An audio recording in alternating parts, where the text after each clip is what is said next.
बदलत्या हवामानात शेती कशी वाचवायची आणि उत्पादकता कशी वाढवायची या विवंचनेत असलेल्या बळीराजाला दिशा देण्यासाठी जळगावच्या जैन हिल्स येथे कृषी महोत्सवाचे भव्य आयोजन करण्यात आले आहे. Science tech at work hitech शेतीचा नवा हुंकार ही संकल्पना घेऊन सुरू असलेल्या या महोत्सवाने अवघ्या महाराष्ट्रासह देशभरातील शेतकऱ्यांचे लक्ष वेधून घेतले आहे. हा कृषी महोत्सव आमचे फाउंडर चेअरमन डॉक्टर भवालालजी जैन यांच्या बर्थ ॲनिव्हर्सरीनुसार आम्ही 12 डिसेंबरपासून साजरा करतो आहे. 12 डिसेंबरपासून जानेवारी 15पर्यंत हा कृषी महोत्सव चालला आहे. हा संपूर्ण देशभरातील शेतकऱ्यांसाठी एक पर्वणी आहे. जगामधलं सर्व शेतीतलं जे प्रगत तंत्रज्ञानचे आहे ते एकाच ठिकाणी बघण्याचं हे एकमेव स्थान जैन हिल्स आहे. In nutshell I will tell you, Jain hill is nothing but it is showcase of the all hitech agriculture available in the world. मग त्याच्यामध्ये सूक्ष्म सिंचन पद्धती असेल, ज्याला आपण मायक्रो इरिगेशन म्हणतो. मायक्रो इरिगेशन तशी पाहिलं तर ब्रॉड टर्म आहे, त्यामध्ये ड्रीप आणि स्प्रिंकलर दोघे येतात. पण पाण्याचा अचूक वापर कसा करता येईल आपल्याला. आपण बघतो शेती व्यवस्थामध्ये पाणी आणि खतं ही दोन महत्त्वाची घटक आहेत.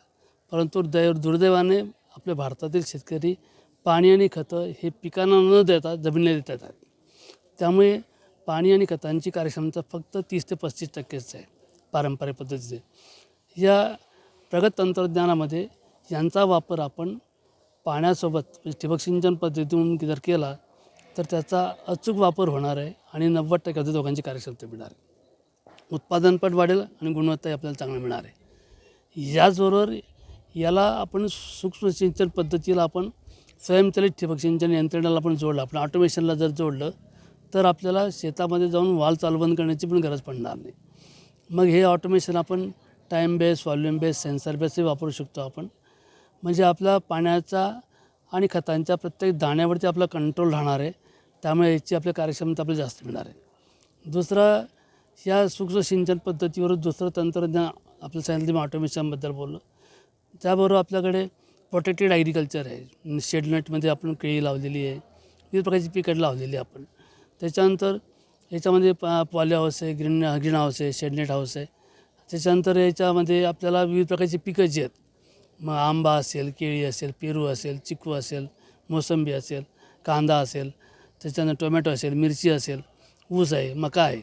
ही सर्व पिकं आपण नवीन तंत्रज्ञानामध्ये लावलेले आहेत. मग गादी वापा असेल, त्याच्यात विडमॅट असेल, ठिबक सिंचन आहे, काही ठिकाणी तुषार सिंचन पद्धती आहे. जेणेकरून शेतकऱ्यांना उत्पादन वाढवण्यासाठी आपण हे प्रत्यक्ष दाखवतो आहे. जोपर्यंत शेतकरी प्रत्यक्ष बघत नाही तोपर्यंत त्यांचा आत्मविश्वास वाढत नाही. म्हणून live is seeing is believing म्हणून हे आपण एक कृषी महोत्सव शेतकऱ्यांसाठी दरवर्षी आपण साजरा करत असतो. याच्यामध्ये उद्देश असा की शेतकऱ्यांनी इथे येऊन ते बघावं आणि ते बघितल्यानंतर त्यांचा आत्मविश्वास वाढेल आणि आत्मविश्वास वाढला तर त्यांच्या शेतीमध्ये यशस्वी होतील.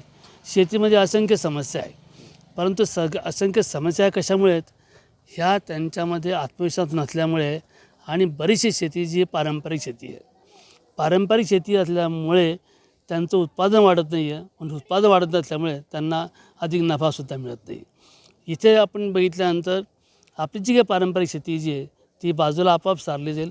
प्रगत तंत्राचा वापर होईल विविध पिकांसाठी. उत्पादनामध्ये त्याचं उत्पादन वाढेल. उत्पादन वाढलं की निश्चित त्याला आर्थिक नफा पण वाढेल आणि त्याच्या भागात समृद्धी येणार आहे. म्हणून त्याच्या भागामध्ये समृद्धी आणण्याचं काम महत्त्वाचं जे आहे ते उत्पादन वाढवण्याचं आहे. कारण शेतात त्याला कोणत्याही शेतमालाचे बाजारभाव त्याच्या हातामध्ये नाही आहे.